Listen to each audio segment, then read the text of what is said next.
رفیق یه چند تا جمله میخوام بگم، خوب آویزون گوشت کن با مرا. رفیق تو زندگی هیچ وقت التماس نکن.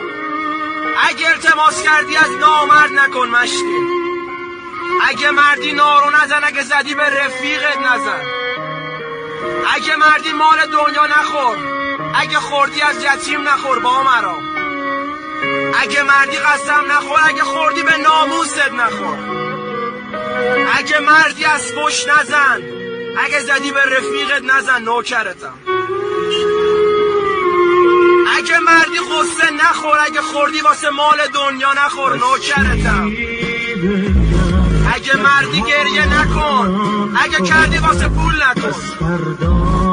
کلام آخر کلام بزرگان.